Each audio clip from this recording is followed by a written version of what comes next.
Al que no conoció pecado, por nosotros fue hecho pecado, para que nosotros viniéramos a ser la rectitud de Dios en él. Porque de tal manera, o mejor dicho, porque Dios amó al mundo tanto que ha dado a su Hijo, nacido en forma única, el monogenes, el único engendrado por el Espíritu Santo, en virgen, para que nosotros viniéramos a ser la rectitud de Dios en él. Todo se trata de Cristo, exclusivamente de nuestro Señor, porque Dios Padre diseña el plan, Dios Hijo es quien lo ejecuta y Dios Espíritu Santo es quien lo comunica. Pero, porque para adorar a Dios es necesario adorarle en espíritu y en verdad. Y en espíritu se refiere a que Dios es un espíritu. Por lo tanto, hay que adorarle en espíritu y para eso hay que estar lleno del Espíritu Santo. Y es con sus recursos, no con los nuestros. Porque la espiritualidad es un absoluto. No se puede ser medio espiritual. Hoy me siento medio espiritual. No, señor. La espiritualidad no se siente. Se es o no se es espiritual. Es un absoluto. Y nosotros no podemos proveer el absoluto. El absoluto lo podemos alcanzar solo descansando en los recursos divinos. Y los recursos divinos son la llenura del Espíritu Santo y la palabra de Dios. Entonces, para poder estar llenos del Espíritu Santo, para estar en comunión con Dios, es necesario que descansemos en sus recursos, con sus recursos. Es decir, citando nuestros pecados. Como dice en 1 de Juan 1:9. Si citamos nuestros pecados, Dios es fiel y justo para perdonar nuestros pecados y purificarnos de todo mal hacer. ¿Y por qué hago tanto énfasis en 1 de Juan 1:9? Porque luego de la salvación, en lo que más debe enfocarse el cristiano es estar lleno del Espíritu Santo, estar en comunión con Dios. Y la única forma es habiendo citado nuestros pecados, presentándonos ante Dios aprobados como obreros que no tiene de qué avergonzarse.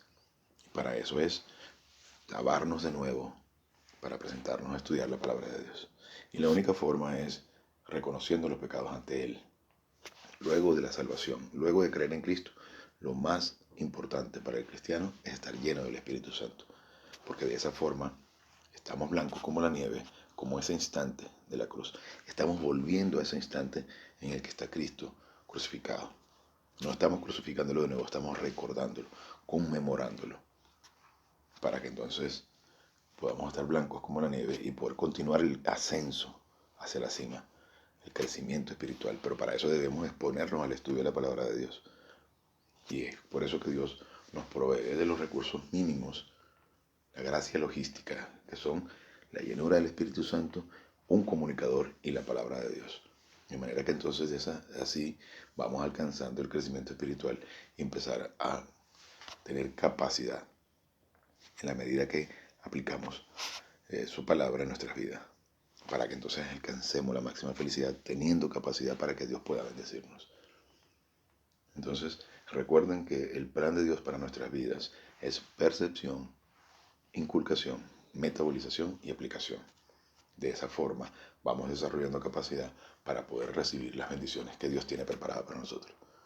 Entonces, unos breves instantes para que en la intimidad de nuestra alma podamos presentarnos como sacrificio vivo ante Dios, de tal forma que podamos estar blancos como la nieve y comenzar el estudio de hoy. Gracias Dios Padre por esta oportunidad y este maravilloso privilegio que nos das de poder sentarnos a disfrutar del increíble banquete. Te pedimos que estas cosas vengan a ser claras a fin que podamos metabolizarlas para la honra y la gloria de nuestro Señor Jesucristo y para nuestra edificación. En el nombre de Jesús, amén. Bien, continuando con las 40 cosas o 40 eventos que suceden durante el instante de la salvación, en el instante en el que creemos en Cristo. Recuerden que son 40 cosas que suceden, pero 39 irrevocables y un revocable. El revocable es la llenura del Espíritu Santo. El cristiano debe estar atento al momento en el que comete un pecado inmediatamente. Por eso se le dice la práctica del rebote, como rebotar una pelota. De inmediato, recibirla. Cometiste un pecado, de inmediato reconocerlo ante Dios y estar de nuevo blanco como la nieve. Por eso dice, caminen en el Espíritu, rediman el tiempo. Y recuerden que redimir es comprar. Entonces compren el tiempo. El tiempo que debemos comprar aquí será ese que vamos a tener como crecimiento espiritual en el tercer cielo. Por eso mientras más tiempo pasemos en la llenura del Espíritu Santo, controlado por el Espíritu Santo, tendremos más recursos divinos para disfrutar en el tercer cielo. De eso hablaremos también más adelante, con más detalle, cuando hablemos de la espiritualidad. Entonces, con esos recursos vamos creciendo, vamos teniendo capacidad. Dios desea bendecirnos. Fíjense que es muy interesante ver cómo ya Adán tenía todo en el paraíso. Sin embargo, Dios deseaba bendecirlo y le proveyó de una mujer. Le diseñó a su esposa, a su hija. Cuando llega a cierto nivel de crecimiento espiritual, Dios desea bendecirnos. Dios nos bendice. Pero es con sus recursos, bajo sus recursos. Nosotros no podemos intentar hacer algo para merecer las bendiciones. Las bendiciones son regalos. Y no estamos hablando necesariamente de bendiciones materiales. Hablamos de bendiciones espirituales. Y la principal bendición es tener paz en medio de las peores circunstancias. Porque las circunstancias, por más difíciles que sean, pueden convertirse en bendición en la medida que tenemos el crecimiento espiritual necesario para reconocer que son oportunidades para crecer. En que tenemos la capacidad de entender que todas las circunstancias están dadas y permitidas por Dios para que nosotros podamos descansar en sus provisiones. Y de esa forma, lo que sucede a nuestro alrededor pasa a un segundo plano. Aprovechamos cada circunstancia de dificultad. La adversidad es inevitable, por eso estamos en este mundo, para que podamos aprender a disfrutar de la adversidad, sin necesidad de ser masoquista. Pero entonces, esas adversidades están aquí para que nosotros aprendamos. Entonces, la adversidad es inevitable, pero el estrés es opcional. Y estamos aquí para desarrollar capacidad, para crecer. Les dejo poder. Si tienes fe, refiriéndose en ese caso a doctrina, del tamaño de una semilla de mostaza, le dirás a esa montaña, muévete y se moverá. ¿Y cuál es la montaña? La montaña de angustias, de ansiedad, de miedo.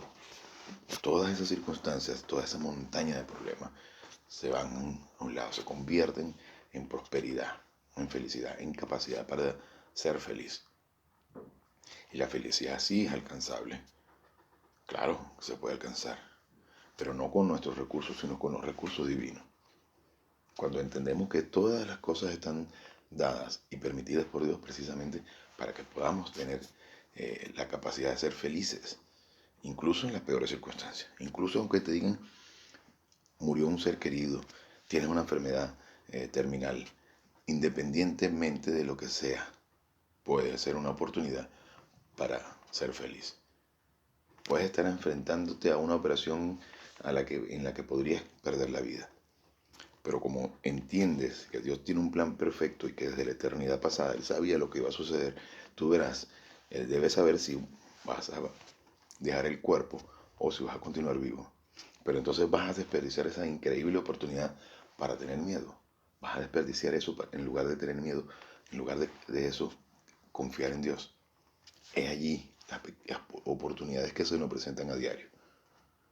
Tener una tentación y decir, bueno, peco o no peco. Y es allí donde la voluntad del ser humano se convierte en la autoridad, es la autoridad, y se convierte en una increíble oportunidad para decir, o tengo miedo o confío en Dios.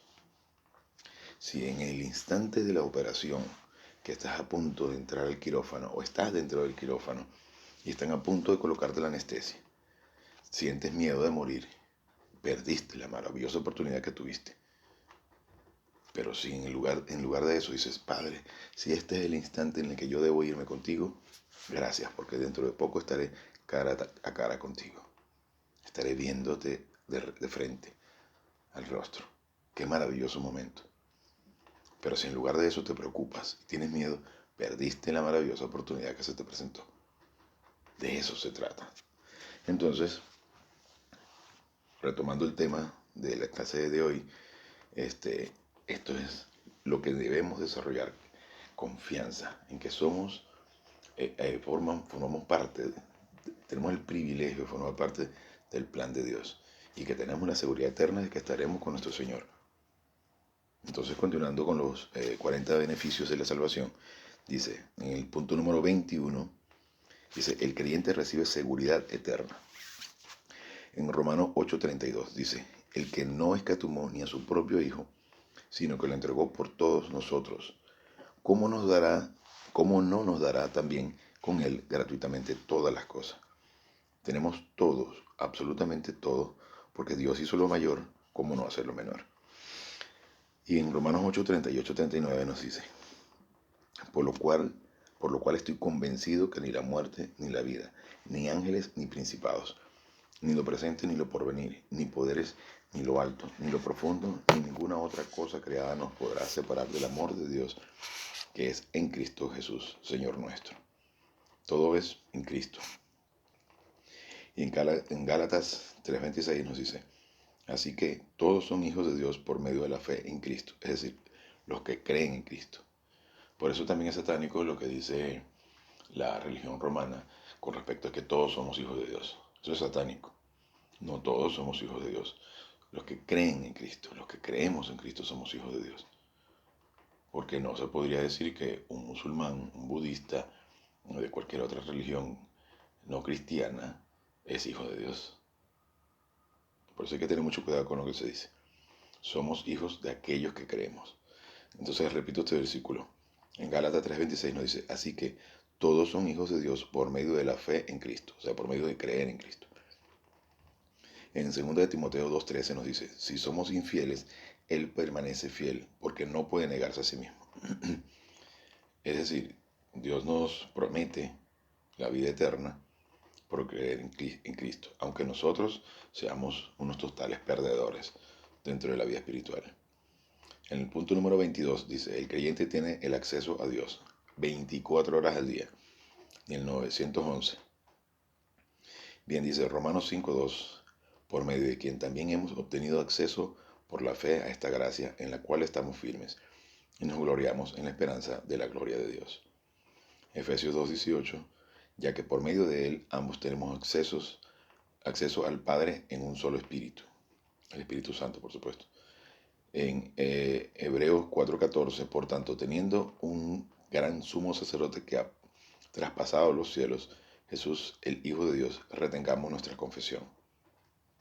Entonces también es interesante porque allí donde también una secta pone a intermediarios, cuando la Biblia es clara y dice que no hay ningún otro intermediario entre Dios y los hombres.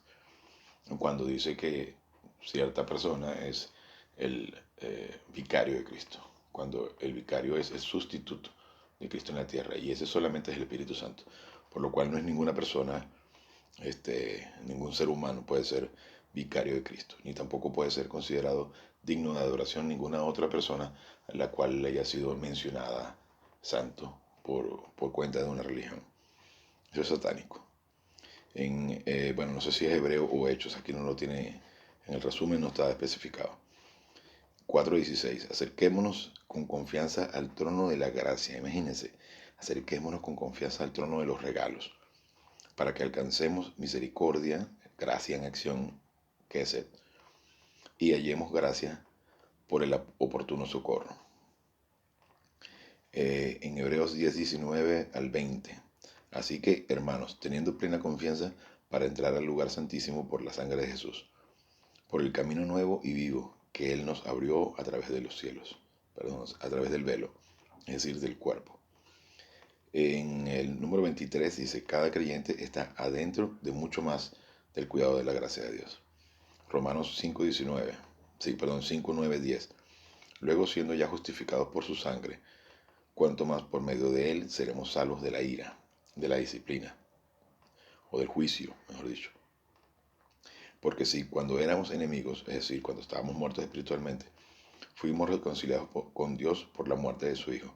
Es decir, la muerte de Cristo en la cruz es la oportunidad para que todo el género humano tenga relación con Dios, directa y personal, y como miembro de la familia. O sea, fuimos reconciliados porque Cristo pagó los pecados por los creyentes y los no creyentes.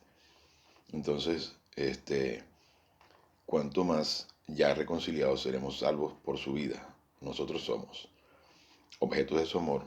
Es decir, en Efesios 2:4 dice, pero Dios, quien es rico en misericordia, en gracia y en acción, a causa de su gran amor con que nos amó. En Efesios 5:2 dice, y anden en amor como Cristo también nos amó y se entregó a sí mismo por nosotros como ofrenda y sacrificio en olor fragante. Y recuerden que amor en este caso viene siendo amor personal y amor impersonal. Amor impersonal por el género humano y amor personal por Dios. Es decir, pero no podemos amar a Dios si no lo conocemos. Es un proceso, es inevitable amarlo personalmente una vez que crecemos espiritualmente. Pero para eso debemos crecer. No, no hay nada de amor cuando no se conoce a Dios. Somos objetos de su gracia. Recuerden que estoy aquí con respecto a que cada creyente está hecho mucho más del cuidado de la gracia de Dios. Objetos de su gracia para la salvación. En Efesios 2:8-9, porque por gracia son ustedes salvos por medio de la fe, y esa no de ustedes, pues no es un don de Dios, y no por obras para que nadie se gloríe. Aquí quiero explicar un poquito este versículo porque hay un poco de confusión con respecto a esto. No es que la fe es un regalo de Dios, la fe es simplemente creer o no creer, confiar o no confiar, sino que está refiriéndose a que la salvación es un regalo de Dios. Entonces repito, porque por gracia son ustedes salvos, o sea, por un regalo somos salvados, por medio de creer en Cristo. Y esta, hablando de la salvación, esta no es de ustedes, sino no por obras para que nadie se gloríe. Es decir, no es posible que se pueda alcanzar la salvación por medio de algo, una obra o por alguna bondad humana. Es decir, solamente por la fe en Cristo Jesús. Somos objeto de su gracia también para preservación. Aquí hay, digamos que, mini estudios dentro del estudio. Para preservación. Romanos 5:2 dice, por medio de quien también hemos obtenido acceso por la fe a esta gracia en la cual estamos firmes y nos gloriamos en la esperanza de la gloria de Dios. En 1 Pedro 1:5 dice que ustedes son guardados por el poder de Dios mediante la fe, mediante creer, para la salvación preparada para ser revelada en el tiempo final. Para servir. Juan 17:18. Así como tú me enviaste al mundo, yo también los he enviado al mundo. En Efesios 4:7 nos dice, sin embargo, a cada uno de nosotros le ha sido conferida la gracia conforme a la medida de la dádiva de Cristo. Para instrucción, Tito 2:12, enseñándonos a vivir de manera prudente, justa y piadosa en la edad presente, renunciando a la impiedad y a las pasiones mundanas. Somos también objetos de su poder. En Efesios 1:19 nos dice, y cuál la inmensurable grandeza de su poder para con nosotros, los que creemos, conforme a la operación del dominio de su fuerza. El poder de Dios operando de manera increíble e infinita en nuestras vidas solo por creer en Cristo. Imagínense, y cuál la inmensurable grandeza de su poder para con nosotros, los que creemos, conforme a la operación del dominio de su fuerza. No tenemos idea del poder que podemos desarrollar, no tenemos idea del impacto que podemos crear nosotros en las naciones en la medida que crecemos espiritualmente. Y somos héroes invisibles en la medida que vamos creciendo espiritualmente, proveyendo de bendición por asociación a una nación completa en la medida que crecemos espiritualmente. Y no se entera nadie. Y quizás ni nosotros mismos nos enteramos. Pero también el cristiano puede proporcionar de alguna manera disciplina por asociación. Es decir, en una nación donde con un gran número de cristianos, pero que está bajo disciplina, es porque esos cristianos son negativos. Negativos porque rechazan la gracia, rechazan la obra de Cristo en la cruz, rechazan estudiar. Eso es terrible, porque Dios disciplina a naciones enteras precisamente porque su grupo, su número de cristianos los rechazan. Dios no disciplina al no creyente. Cuando ves una nación con un número enorme de cristianos, pero que está bajo disciplina, es porque son los cristianos los que están siendo disciplinados. Porque Dios azota a todo aquel que toma por hijo. Ama y disciplina a todo aquel que toma por hijo.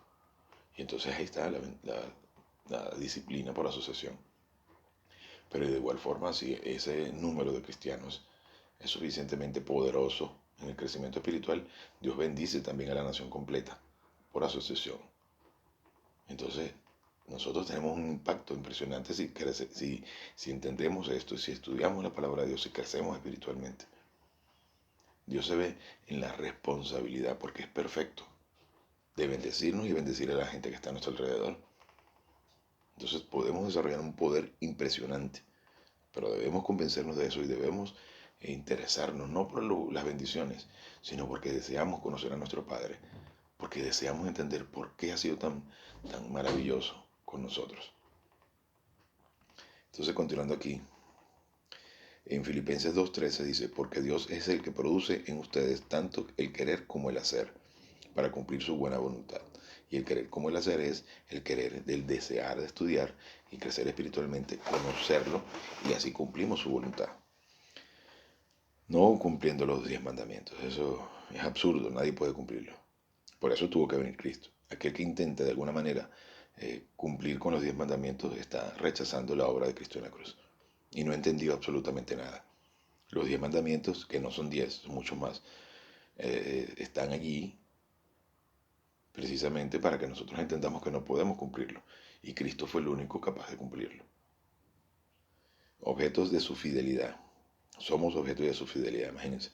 En Filipenses 1:16 dice, estando convencido de esto, que el que en vosotros comenzó la buena obra, la perfeccionará hasta el día de Cristo Jesús, es decir, de la segunda venida. Estamos hablando de crecimiento espiritual. Hechos o Hebreos, ahí hay que confirmarlo, 13:5. Sean vuestras costumbres sin amor al dinero, contentos con lo que tenéis ahora, porque él mismo ha dicho, nunca te abandonaré ni jamás te desampararé. Imagínense. Ahora, quiero tocar este tema un segundo. El amor al dinero, eso. La gente cree que solamente es que el dinero. No, no es el dinero solamente. Porque nosotros podemos emborracharnos con cualquier cosa. No se embriaguen con vino, no es solamente con licor. Nosotros podemos embriagarnos de hambre de aprobación, de deseo de aprobación. Podemos embriagarnos con el hecho de querer ser populares, de dinero, vanidad, arrogancia. Dígame, considerar que puedes impresionar a Dios con tus buenas obras. Entonces el amor al dinero no es por el dinero en sí, es por el hecho de colocar cualquier cosa por delante de Dios. Colocar cualquier cosa en primer lugar. Incluso podemos estar tan enamorados de nuestra familia que podemos olvidarnos de Dios. Entonces no es solamente el amor al dinero, es el amor a cualquier cosa que esté por delante de Dios. No hay nada malo con el dinero. El problema está en eso, en que esté en primer lugar la ambición, la codicia, que colocas esa otra cosa delante de Dios. Sean vuestras costumbres sin amor al dinero, contentos con lo que tenéis ahora. Pero él mismo ha dicho, nunca te abandonaré, ni jamás te desampararé. Somos objeto de su paz. En Juan 14:27 nos dice, la paz os dejo, mi paz os doy. No como el mundo la da, sino como os la doy. No se turbe vuestro corazón, ni tenga miedo. El miedo es terrible. El miedo te limita a crecer, el miedo te limita a avanzar. No podemos tener miedo. De hecho, se ha creído constantemente que se predica constantemente que pecado solamente es fornicación, adulterio, borrachera, homosexualidad. Sí, cómo no, claro que lo son, pero no son los únicos pecados. Hay pecados terribles como la arrogancia de pensar que puedes alcanzar la aprobación de Dios por medio de tus obras. Hay pecados tan terribles como el miedo, la ansiedad, porque en ese instante recuerden que pecado es actuar independientemente de Dios y en ese momento estás tratando de resolver tu problema, tratando de hacer todo separado de Dios. Entonces el miedo es terrible, porque el miedo te inhibe a crecer, te inhibe a ver el maravilloso poder de Dios. Entonces tener paz significa eso, tener confianza de que Dios tiene un plan perfecto. Somos objetos de su consolación. Segunda de Tesalonicenses 2:16. Y el mismo Señor nuestro Jesucristo y nuestro Padre Dios, quien nos amó y por gracia nos dio eterno consuelo y buena esperanza. Somos también objetos de su intercesión. Romanos 8:34 dice, ¿quién es el que condenará? Cristo es el que murió, más aún, es el que también resucitó, quien además está a la diestra de Dios y quien también intercede por nosotros. No hay intermediario entre Dios y los hombres. ¿Ok? Eso creo que queda bastante claro. En Hechos 7:25, por eso también puede salvar por completo a los que por medio de él se acercarán a Dios, puesto que vive para siempre para interceder por ellos. En Hechos o Hebreos, repito, que aquí en las notas no está especificado. 9:24 dice, porque Cristo no entró en un lugar santísimo hecho de manos, figura del verdadero, sino en el cielo mismo para presentarse ahora delante de Dios a nuestro favor. Y se está refiriendo justamente al templo, ¿no? Al templo creado por manos humanas y que estaba allí precisamente para demostrar que, como una representación de lo que sería la cruz. El templo totalmente era una representación de Cristo y de la cruz. No es porque el establecimiento tenga algo especial, sino porque en ese instante, cuando Cristo está muriendo en la cruz, está todo representado allí. El lugar santo y el lugar santísimo, y es edificado luego en nosotros el, el, el templo del Espíritu Santo. Y habitan Dios Padre, Dios Hijo, Dios Espíritu Santo, habitan en nosotros a partir del instante de creer en Cristo. Entonces cuando dice que Cristo no entró en un lugar santísimo hecho de manos, figura del verdadero, refiriéndose que aquel templo hecho por manos humanas era una figura, una imagen del verdadero que es Él, sino en el cielo mismo, para presentarse ahora delante de Dios a nuestro favor. Bien, continuando con el punto número 24, el creyente es el beneficiario de una herencia como herederos de Dios y coherederos con Cristo. Somos herederos dos veces, y es increíble y es hermosísimo ver esto. Romanos 8:17 nos dice, y si somos hijos, también somos herederos, herederos de Dios y coherederos con Cristo, si es que padecemos juntamente con Él, para que juntamente con Él seamos glorificados. En Efesios 1:14, quien es la garantía de nuestra herencia para la redención de lo adquirido, para la alabanza de su gloria. En Efesios 1:18 nos dice, habiendo sido iluminados los ojos de vuestro entendimiento. Es decir, pero para eso hay que ser positivo a la palabra de Dios. Y es un grupo muy reducido el que es realmente positivo. Muchos son los llamados y pocos los escogidos. Y son pocos los escogidos porque son pocos. Un número muy pequeño de cristianos está dispuesto a crecer hasta la cima. Tiene esa ambición de crecer hasta la cima. Tiene ese deseo insaciable de conocer a Dios. La mayoría de cristianos está más concentrado en su naturaleza de pecado, en tratar de alcanzar la aprobación de Dios, en tratar de impresionar a Dios. Y eso es imposible. La única forma de realmente impresionar a Dios es confiar en su palabra, es confiar en su plan, es confiar en la obra de Cristo en la cruz, es tratar de conocerlo. He aquí mi Hijo muy amado en quien tengo complacencia. Solo en Cristo Dios tiene complacencia. Y la única forma es que podemos nosotros dejarnos representar por la obra de Cristo en la cruz, confiando en lo que Él hizo en la cruz. De resto no existe nada que podamos hacer nosotros. Somos un cero a la izquierda. Somos unos buenos para nada. Sí, no estoy insultando a nadie, pero nosotros no somos nada dentro del plan de Dios. Lo único que podemos hacer es descansar en lo que Él hizo y disfrutar de los maravillosos beneficios que existen por creer y confiar en la obra maravillosa de Él. Y en esa medida que somos humildes y comenzamos a entender lo insignificante que somos y lo grande y maravilloso que es Él, es que podemos entonces sumarnos a eso, descansando en lo que Él hizo y creciendo, creciendo, creciendo y viéndolo cada vez más en su magnitud, en la grandeza de su obra, y poder confiar en Él de manera que podamos recibir los maravillosos beneficios que Dios tiene deseo de entregarnos. Y como les digo, beneficios espirituales. Los materiales también pueden estar aquí, ¿cómo no? Pero los beneficios espirituales son infinitamente más grandes que los materiales, aunque pueda venir con un Ferrari. Entonces, repito este versículo, habiendo sido iluminados los ojos de vuestro entendimiento para que conozcáis cuál es la esperanza que os ha llamado, cuál es la riqueza de la gloria de su herencia en los santos, Colosenses 3:24 dice, sabiendo que del Señor recibiréis la recompensa de la herencia, a Cristo el Señor servís. Porque de hecho también recibiremos bendiciones y condecoraciones en el tercer cielo una vez que dejemos el cuerpo y una vez que sea el momento de la recompensa. Entonces no será que sea igualdad social, no existirá esa tal cosa en el tercer cielo. Habrá rangos y distinciones en la medida que crezcamos aquí, en la medida que en el campo de batalla podamos desempeñarnos con los recursos divinos.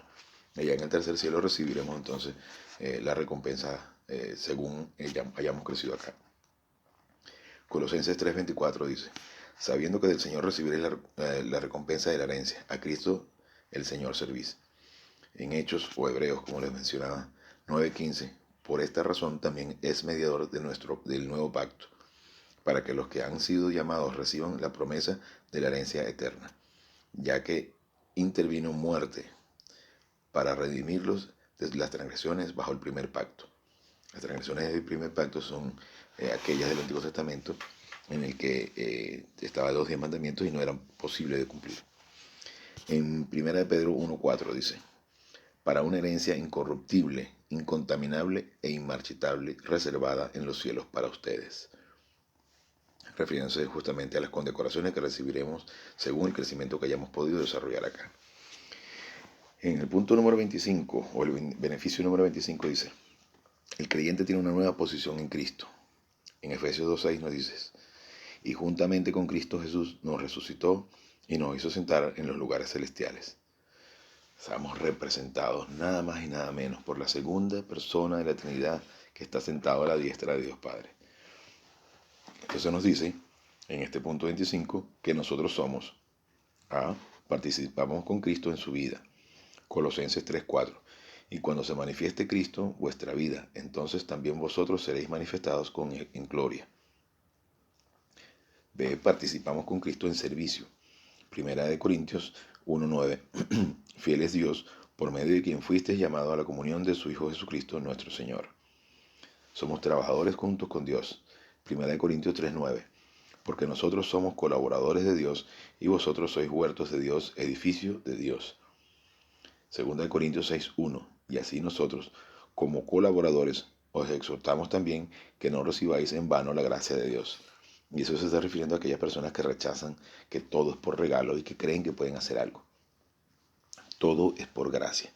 La política del plan de Dios es la gracia. Somos ministros del nuevo pacto.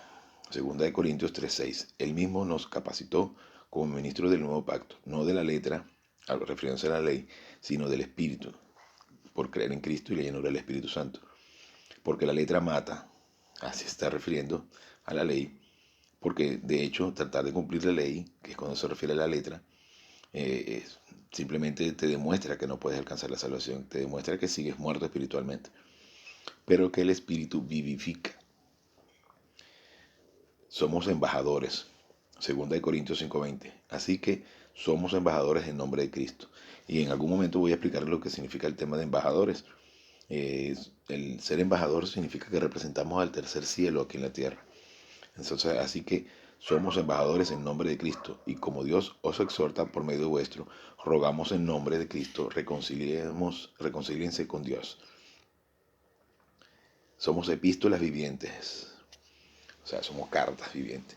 2 Corintios 3:3, es evidente que vosotros sois cartas de Cristo, expedida por nosotros, escrita no con tinta, sino con el Espíritu del Dios vivo, no en tablas de piedra, sino en las tablas de corazones humanos. Recuerden que el corazón no es la bomba de sangre, sino es la mente. Ministros de Dios, imagínense.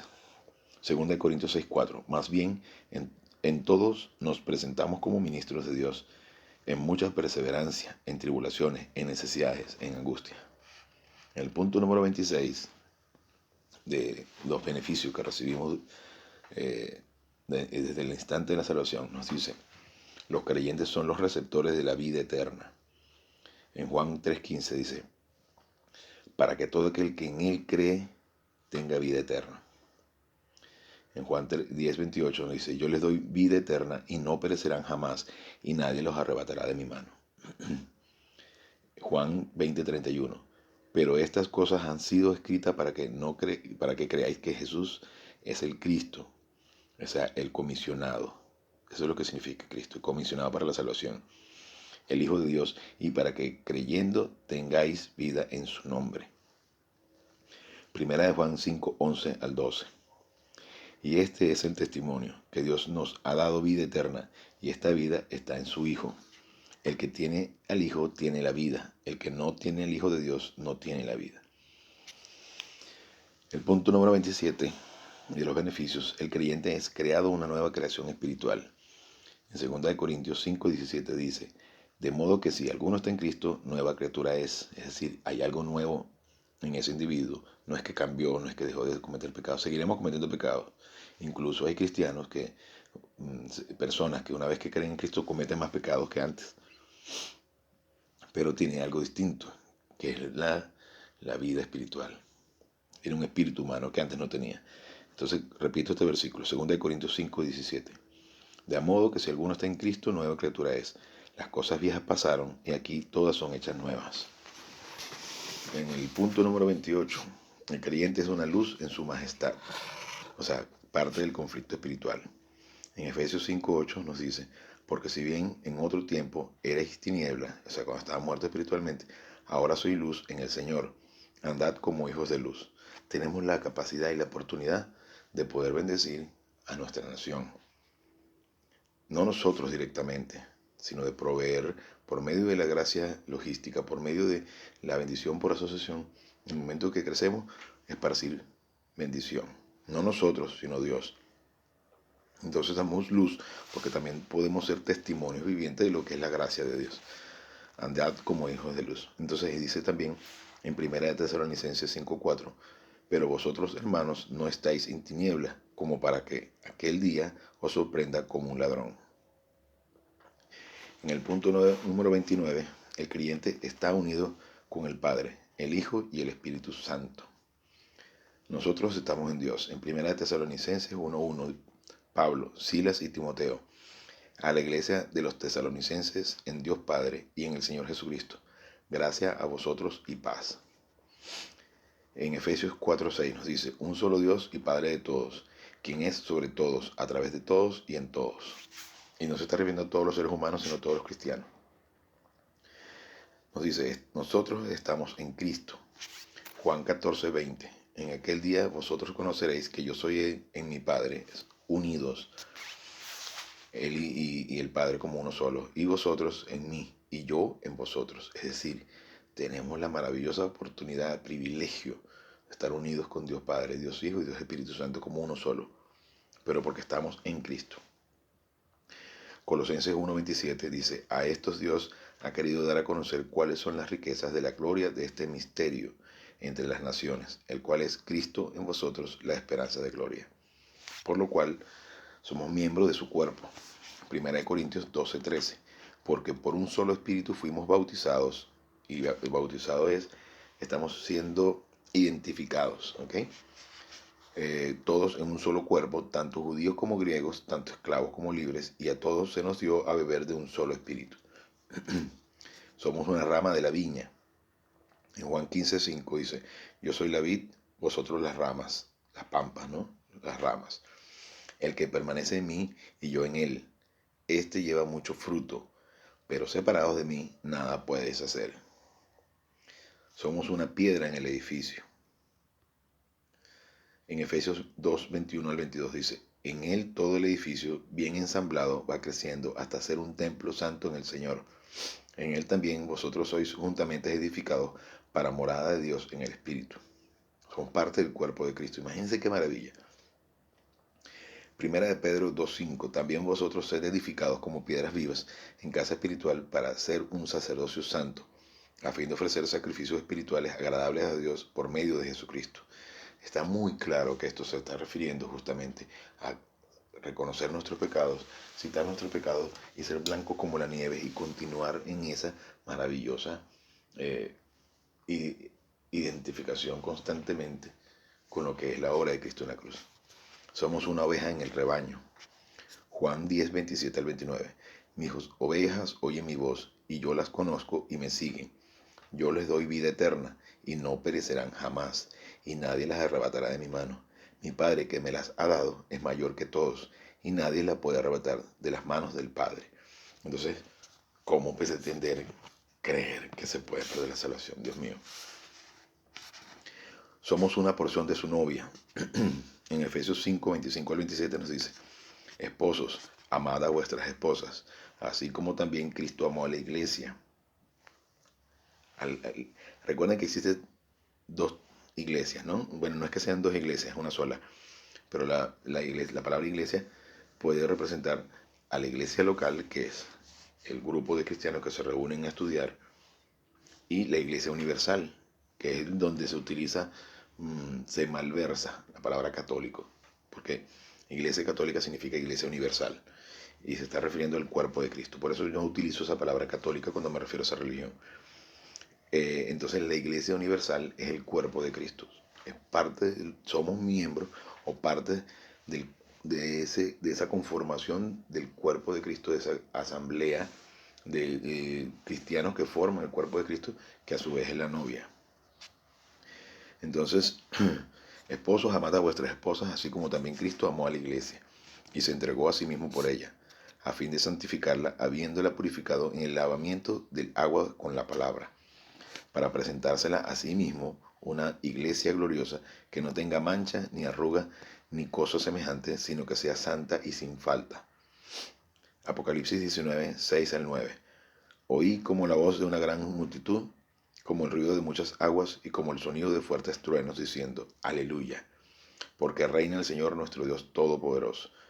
Gocémonos, alegrémonos y démosle gloria, porque han llegado las bodas del Cordero, y su novia se ha preparado. Y a ella se le ha concedido que se vista de lino fino, resplandeciente y limpio, porque el lino fino es los actos justos de los santos. Vino uno de los 7 ángeles que tenían las 7 copas llenas de las 7 últimas plagas, y habló conmigo diciendo: ven acá, yo te mostraré la novia, la esposa del Cordero. Y en el punto número 30, para finalizar la clase de hoy, dice: cada creyente es el receptor del ministerio del Espíritu Santo. Él es, refiriéndose a cada uno de nosotros, nacido en el Espíritu. Juan 3:36 nos dice: el que cree en el Hijo tiene vida eterna, pero el que desobedece al Hijo no verá la vida, sino que la ira de Dios permanecerá sobre él. Se está refiriendo a el juicio, se está refiriendo a los no creyentes. Pero el que desobedece, ¿por qué? Porque el instante que se nos presenta el Evangelio, cuando se le presenta el Evangelio al no creyente, esa es la blasfemia contra el Espíritu Santo. El único pecado que Cristo no pudo pagar en la cruz fue el no creer en Él. Entonces, al momento de que se le presenta el Evangelio al no creyente, el Espíritu Santo le hace claro el mensaje, no la persona que habla. El Espíritu Santo le presenta el mensaje. Si la persona lo rechaza, está blasfemando contra el Espíritu Santo. Y entonces la ira de Dios o el juicio de Dios permanece en él y no verá la vida eterna. Entonces somos bautizados en el Espíritu. En Hechos 1:5 nos dice: porque Juan a la verdad bautizó en agua, pero ustedes son bautizados en el Espíritu Santo después de no muchos días, porque no había llegado Pentecostés, ¿no? Ya no hace falta el bautizo de agua.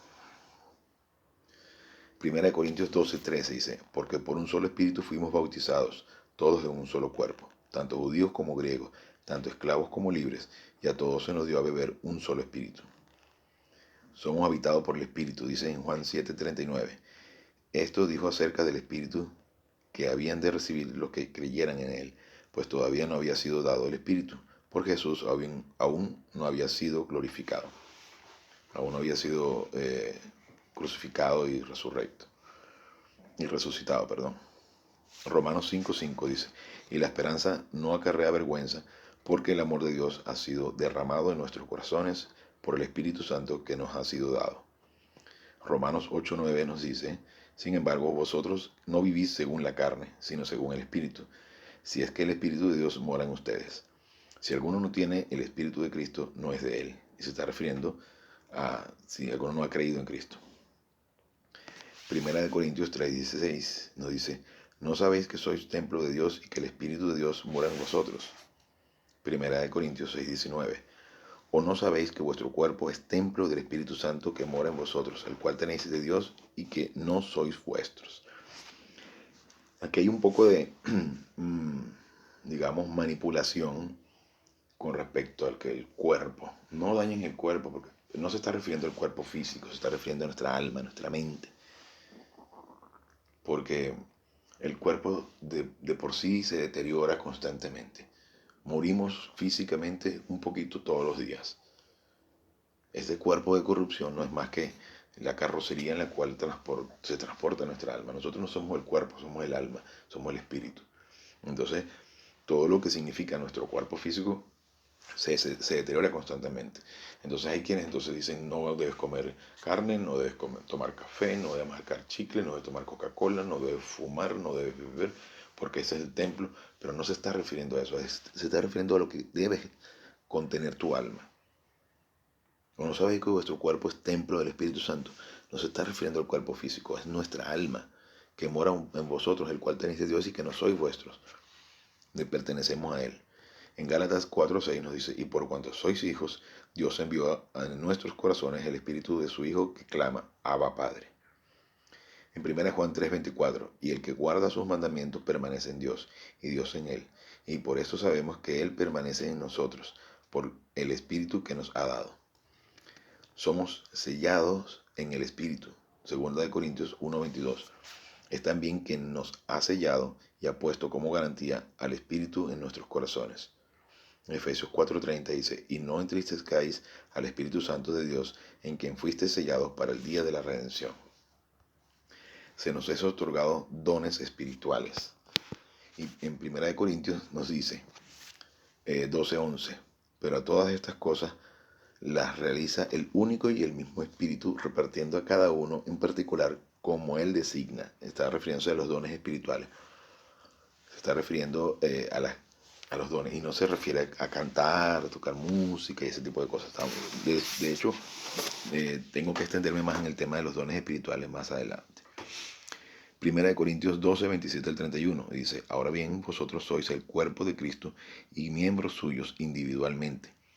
A unos puso Dios en la iglesia, primero apóstoles, que ya no existen los apóstoles, por supuesto. Vamos a hacer un breve paréntesis aquí.